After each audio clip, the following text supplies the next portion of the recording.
I do. I love it. BlogPaws, and I have a really exciting show for you tonight. I'm so happy to have these ladies on the BlogPaws Hangout this week. And we're going to talk about some really interesting and exciting topic that is one of the favorite things that people talk about at BlogPaws on a regular basis, and it involves getting published. What to do with your writing, whether you're a blogger or just a freelance writer. I shouldn't say just.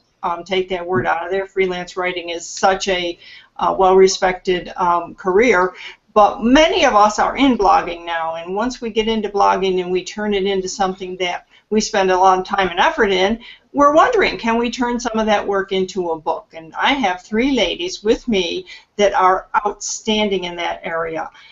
Let me introduce them to you, and then they're going to say a few words themselves. Amy Shojai, which many of our bloggers already know, is a certified animal behaviorist, behavior consultant, and she is the award-winning author of 30 best-selling pet books that cover fur babies to old fogies, first aid to natural healing, and behavior training to Chicken Soup-icity. She also created puppies.about.com site as the Puppies Expert and was the cat behavior expert at catsabout.com. So, Amy, welcome. Oh, thanks for having me. This is wonderful. It's the first time I've been on this side of the camera. Is it really? Well, with a Google Hangout, yeah. We just love Google Hangouts. You're all going to love it, and you're all going to say, let's do it again. So we may have to schedule another one sometime soon. Doc Halligan is a renowned veterinarian, celebrity spokesperson, and author of the award-winning book, Doc Halligan's What Every Pet Owner Should Know, Prescriptions for Happy, Healthy Cats and Dogs. So Doc Halligan, tell us a little bit more about you. Well, I'm a veterinarian practicing over 26 years, and I'm now the Chief Veterinary Officer for the Lucy Pet Foundation, and our mission is to make sure that no adoptable cat or dog has to be put down at the shelters, that they all get loving homes. Wow, I can tell you everyone at BlogPaws is all about that. Yeah. And next we have Lisa Erspamer, who's the president of Unleashed Media, a multimedia production company. She previously served as Chief Creative Officer and Executive Vice President of Programming and Development for OWN. We all know what that is, don't we? It has to do with someone we know named Oprah, as well as former co-executive producer of The Oprah Winfrey Show. And her latest book, which we're going to hear more about, is A Letter to My Cat, and it's the second book in her A Letter to series. Welcome, Lisa. Tell us a little bit more. Thank you. Well, I'm a big pet lover. I like to say I'm co-species. I love cats and dogs, but I really love anything furry. And, you know, we did the books mainly because we want people to see the connection between people and their pets, and we hope that more people will adopt as a result of some of the love that they see in our books. Well, I can't agree more with that, and I know everyone on this panel also agrees with it. You know, let's start with an easy question, and I'll go down the line and you guys can answer it for me. But, you know, Amy, how did you decide to become a writer? Self-defense.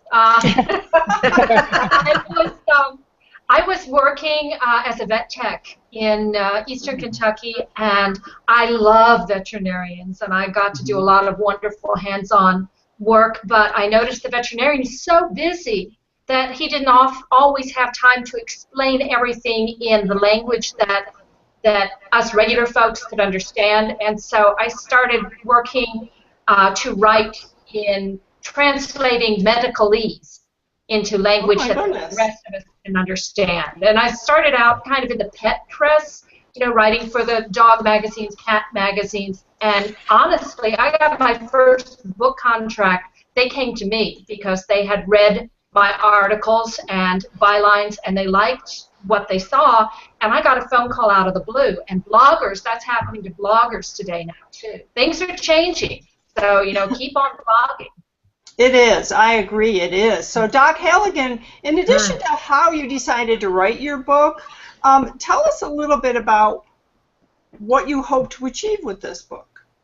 Well, kind of like Amy, as I noticed that veterinarians were not educating the public on what to feed their pet, and just a lot of the basics, because you're bringing your pet in because they hurt their paw, or they're vomiting or something. So we weren't able to just cover the basics. So I wrote my book with the intention of trying to empower the pet owner, so they would save money on their vet bills and become more educated. Ah, well, yeah, you were pretty close to that. That's interesting. So let's move on. And Lisa, I'm really interested in not just the reason that you did the book, but how did you go about getting the celebrities to participate? Well, I decided to do the first book, which was a letter to my dog. It was sort of one of those things that happened over a glass of wine with a couple of friends. One of my friends is a world-renowned photographer. Her name's Robin Layton. She photographed the first book. And I said, gosh, she had photographed my dogs for my birthday. And I said, we should do a dog book, and we should call it A Letter to My Dog. And everybody at the table, including somebody who happened to be a publisher, said, okay, let's do it. And that's really so that's how it started. And I never ever thought I would actually be in publishing. I didn't think that I would really be somebody who would do books, but I love it. And I definitely love it in the pet space, because I think pet people are the best people, for sure. And I think that our books, all of our books do a lot to sort of help us. Like, Doc Halligan's book helps me tremendously, because I'm a crazy dog mom, and if my dog has any ailment of any kind, I want to know what it is, and I want to get them to feel better. And so having that guide has really been helpful to me, and I think I love anybody who's in this space, because I think it's the best space to be in. Well, I'm really impressed by all of the work that all of you do. And Amy, one of the things that I wanted to ask you specifically is, I see the number 30, not just 30 books, but 30 best-selling books. Tell us how you did that. I'm going to run out and do that. Sleep. I believe that. I did do a lot of sleeping. Well, I had to stop for a while. I had to stop writing the articles because I got so busy with the books. And at the time, I happened to have a fantastic agent who got me some great deals. And I was very fortunate that I didn't have to work a real job. I could just write, which was wonderful. And we did a dozen books together. I did maybe half a dozen before we connected, and then a dozen with her, and then publishing changed. But for a while there, I was doing 2 and 3 books at a time. I would get a 2-book deal. I would pitch a book on caring for your aging dogs and cats, and they would say, oh, that's great, but people that have cats don't want to read about dogs. People that have dogs don't want to read about cats necessarily. Let's do 2 books. And that seemed to be what would happen. I would say, well, my dog just tore a nail. What's first aid for a torn nail? Let's do a book on first aid. And this was interesting. Doc Halligan, you'll appreciate this. I interviewed over 70 emergency room veterinarians for this first aid book. And what I had to learn to say was, because as a veterinarian you say, bring him in. Bring him in immediately. You have to take care of it. Bring him in. And I would say, okay, here's the scenario. You are on a mountain. You are 50 miles away. Your pet has been bitten by a rattlesnake. What do you do? Oh, well, in that case, right. So I had to kind of, so did you have a schedule? Yeah, here's where you have to get to the veterinarian immediately. First aid, you go to first aid first, and then the veterinarian. And if it's an emergency, sometimes you have to do CPR, or you're not going to have a live pet once you get to the vet. Yeah, tell us. Lisa, that's kind of what happened with me. Tell us a little bit about how you actually did the writing, though. Did you sit down for 4 hours a day, or did you have a schedule where I'm going to write in the morning from 6 to 9, then I'm going to go do this, then I'm going to come back? What was it like, especially if you were doing 2 books at once?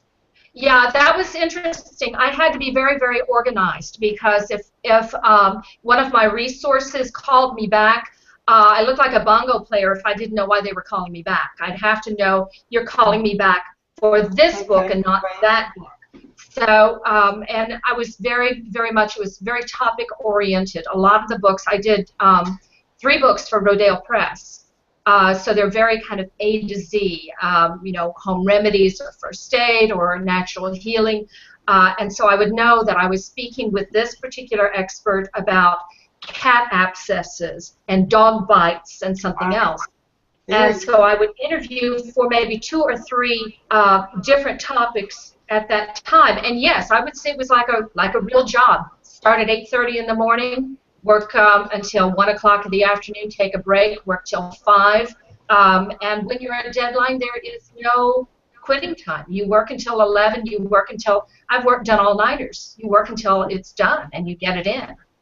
Yeah. So Doc Halligan, you had a job, right? You were. I did. You know, being a veterinarian. So how did you fit this into your schedule? I felt like I was losing my mind. I'm going to tell you, okay?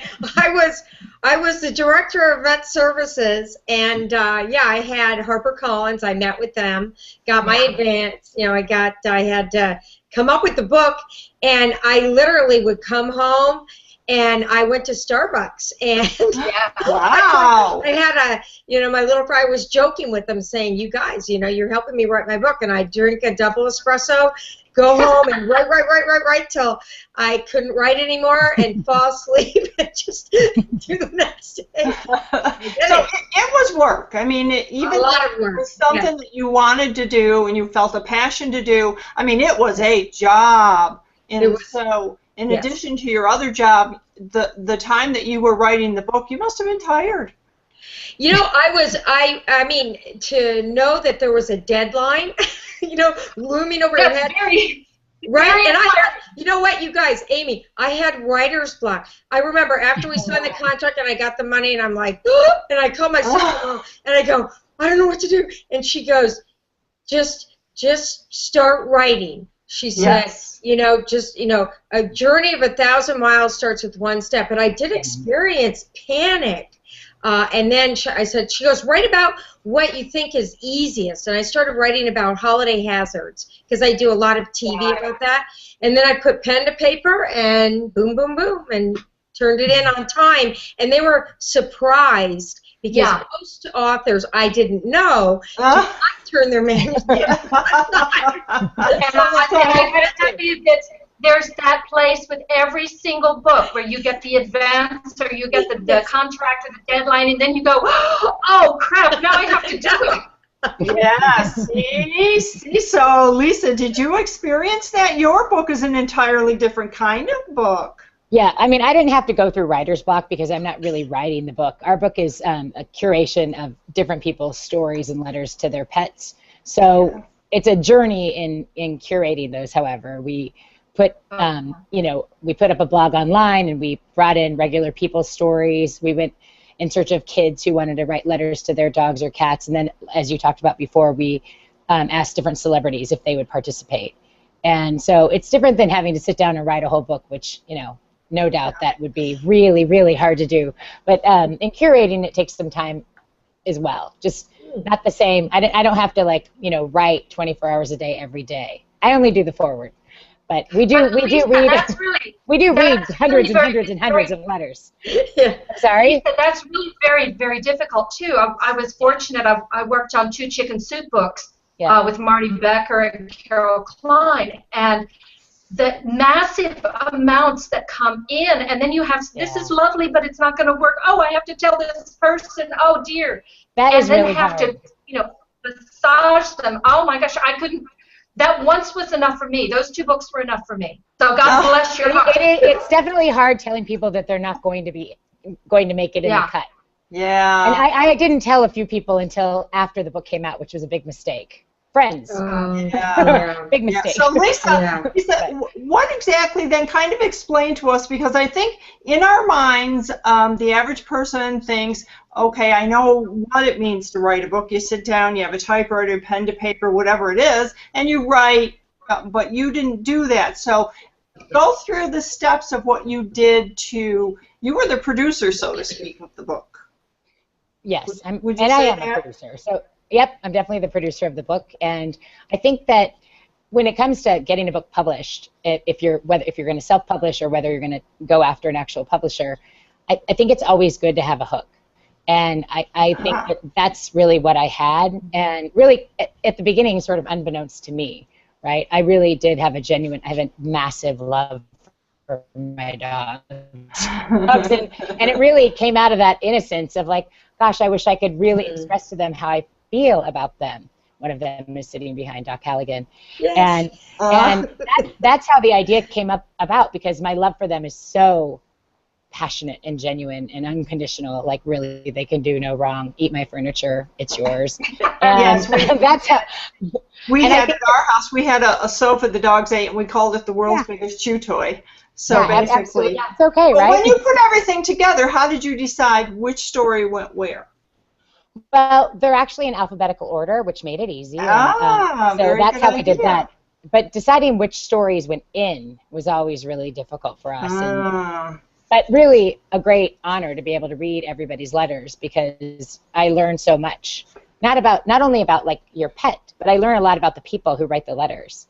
And so it's really fun. And some people write letters that'll make you cry, and some people write letters that will make you laugh hysterically. But all of them give you a feeling, that feeling that you have, that warm and fuzzy feeling that you have for your pets. I think the letters really embrace that deep, deep connection that we have. So it's just been a really fun process. Yeah. Well, I think we're all there, and we all agree with that. And there is such an overwhelming sense of that at BlogPaws. The community, the conference, and everything. And so basically, what happens is people want to, like you said, express that love that they have. And it's interesting to me, because within my community, which all of you in some way, shape, or form are a part of, we understand it. Yeah. And so we want to write this book because we want everyone else to understand it. Yeah. So not sure that happens, but we should all keep trying.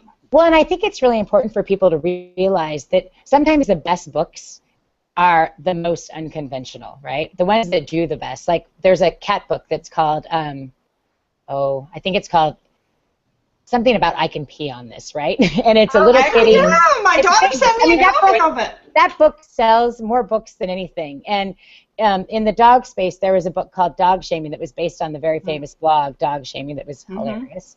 And that, again, sold massive amounts of copies. So every book doesn't have to be a book that you spend months and years writing. There are really clever ideas that people come up with every day that are really marketable to people, because people can relate to it. Like Dog Shaming, you relate to that look on their face when they've done something wrong, right? Yeah. That like, and that's what that's about. Yeah, that's interesting. So Amy, let me ask you then, I think this leads right into, if I have a good idea, should I self-publish in today's world? Well, it really depends. It's very difficult. Things have, as I said, things have changed. And I'm an old cat. My first book came out in 1992. Just real quick, I see there's a question from Sergio asking how long it took to write Complete Puppy Care. And actually not that long, because I had already written so much about puppy care. So for me, it was more compiling that. It took me about 4 months to put it together. But to get back to your question, Ivana, there are so many paths to find publishing today, and there is no one right answer. I think if you have a universal idea that strikes a chord with lots and lots of people, then a New York publisher may very well be interested. But in order to interest either an agent or a New York publisher, it has to have massive appeal, because an agent is only going to earn 15% of whatever you get. And so it has to, if it's only going to sell 2,000 copies, which, in a very niche, small area, that might not be bad. But for an agent, that's not going to be worth their time. So you need something that I call it, a universal idea. For a very niche type of idea, then I think self-publishing or even small press publishing may be a better path, because you're going to market more directly to your audience. You know your audience better probably than New York does, if it is not, you know, a massive universal idea. So that's interesting. And there are different ways you can go. You can go with people that can do the work for you. You can do it yourself. I've done it both ways. You know, when my books went out of print, which, oh, gnashing of teeth. You sweated blood to write this book, and then it goes out of print. Now what are you going to do?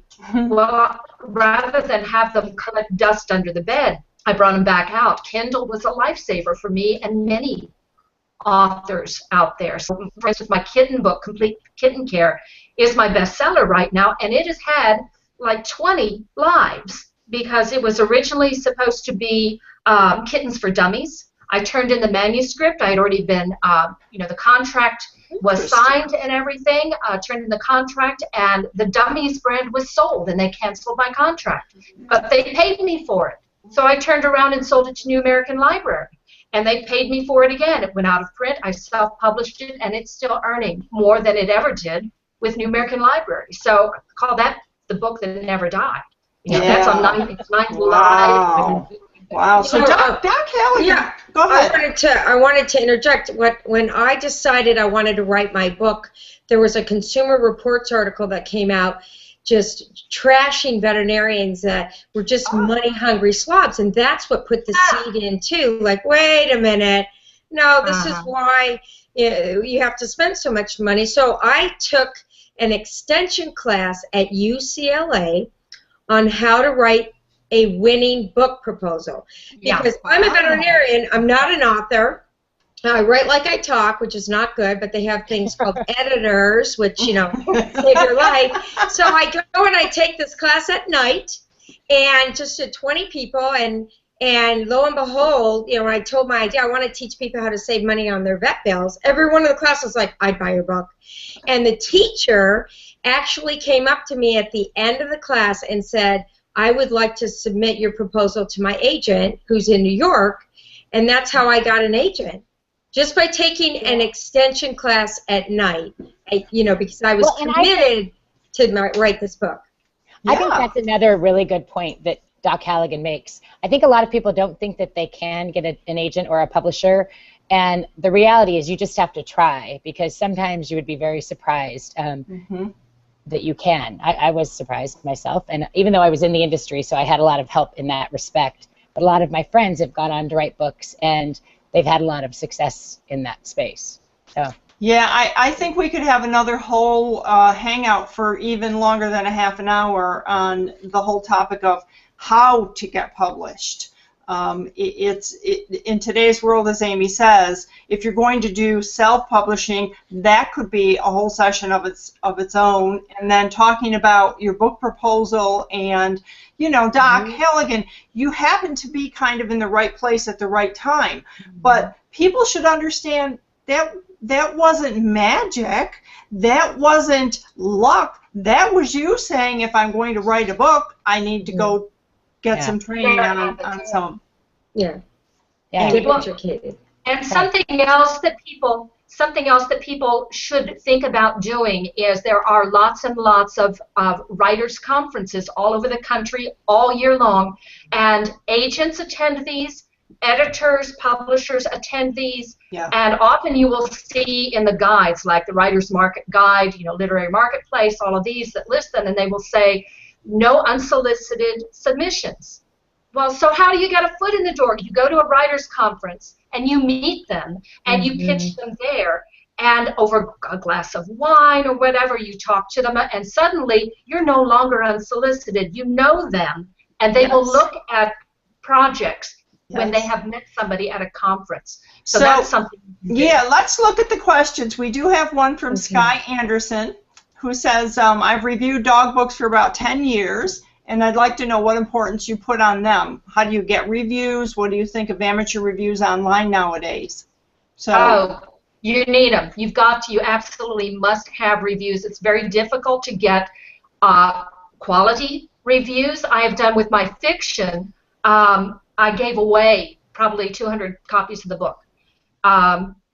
through some of the ways that you can do that. There are different ways. NetGallery is one. I didn't use that one. There was a new one out there to get reviews of a new author, because I was brand new with fiction. Here I had 30 nonfiction books, but my fiction was, an unknown, and got brilliant reviews. James Rollins reviewed my book. He loved it. So I mean, you can do that, but it's very important because people read those reviews, and that's how the ranking on Amazon is. Some of that is based on the reviews, and your book's not even going to be seen. You can write a great book, and if people don't see it, it's never going to be found. It's not going to be sold. So Terry Lawrenson also said something about that she writes lots of things, but she can't think about putting a book together. I have a friend who has a best-selling book from a compilation of her blog posts. And it's nonfiction, but that's something that a lot of people, a lot of bloggers need to think about. You've already got all of this wonderful material. All you have to do is put it together, edit it,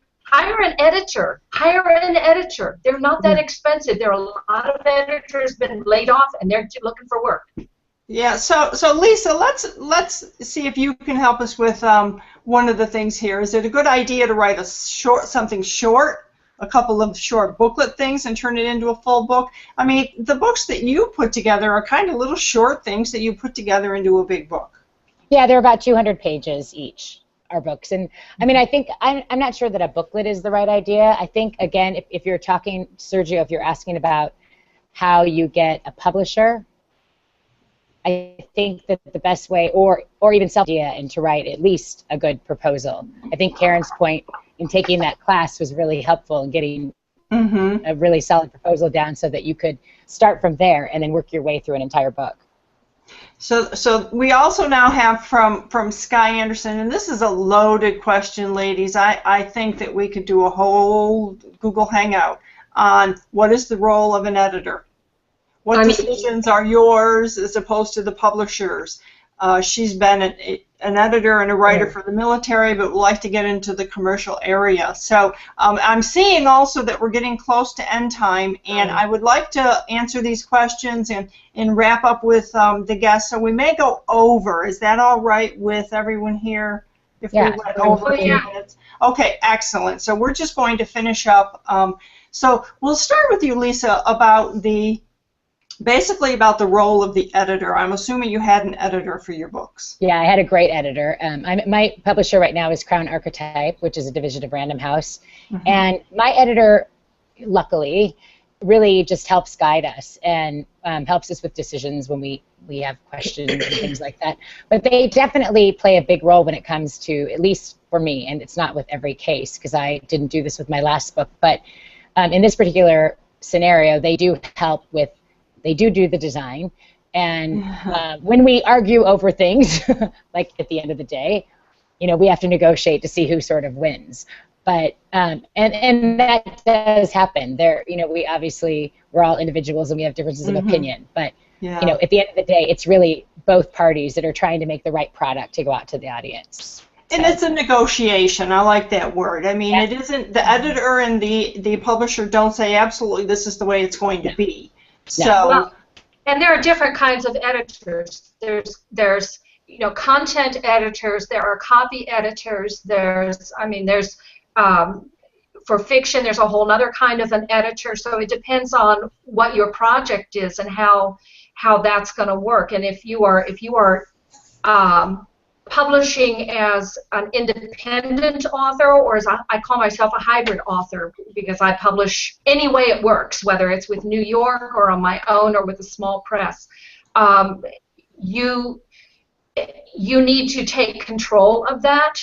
I had with New York, I would have the first book cover, for instance, that I had on one of my projects was supposed to be dogs and cats getting along well together, and the picture was of a Malamute with a kitten between his paws. Now, I think Sky's probably going to be wincing just the same way I was, because kind of typically the northern breeds don't like cats. And so he looked like he was going to eat this kitten, and so we had a conversation about that.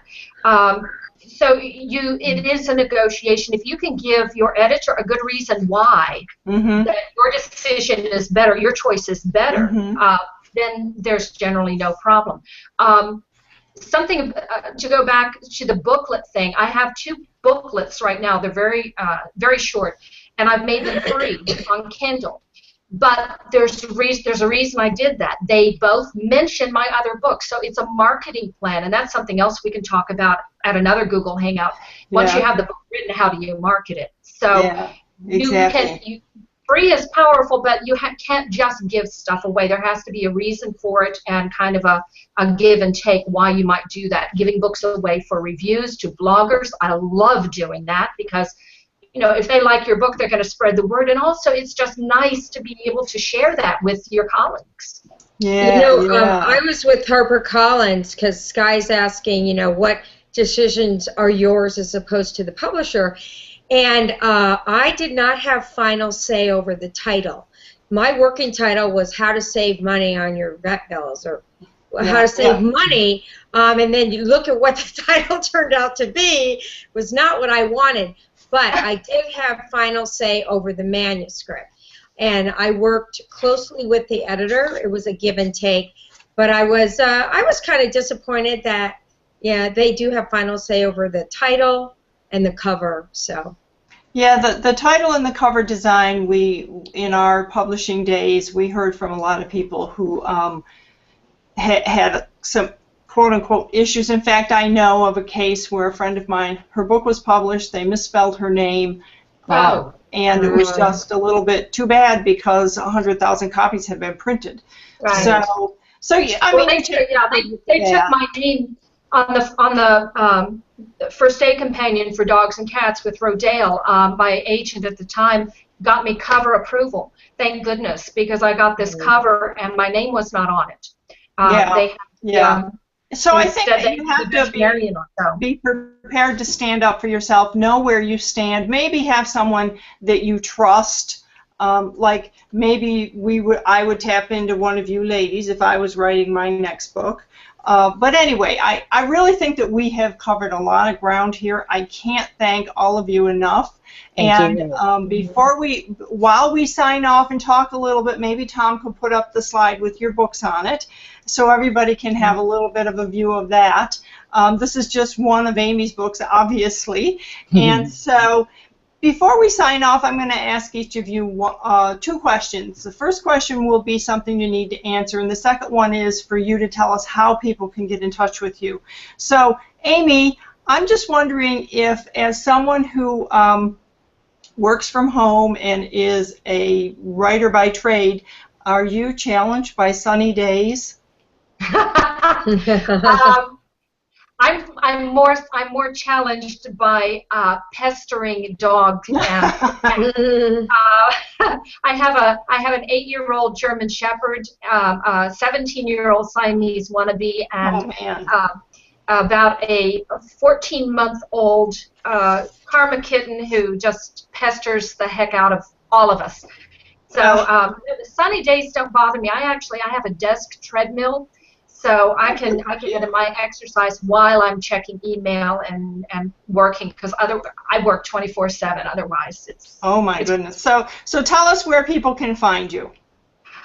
You can go to my Bling Bitches and Blood blog, which is at amyshojai.com, or my website is just shojai.com, and that's SHOJAI.com. Oh, it's up on the screen. Yeah, Complete Puppy Care is the most recent book. Excellent, excellent. So, Doc, I have a rather cheating question for you. Oh no!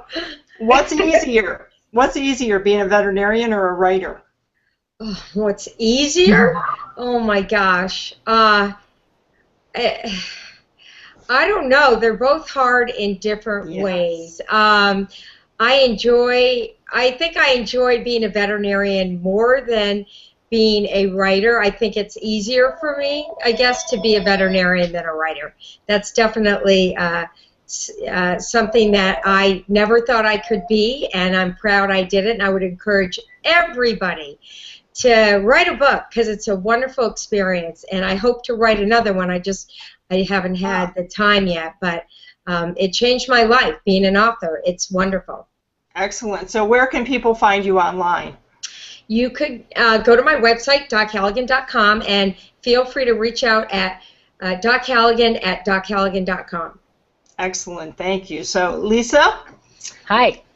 I have a question for you, and I want to hear a little bit more about your next letter book. Okay. Well, my next book is a letter to my mom, and that comes out in April.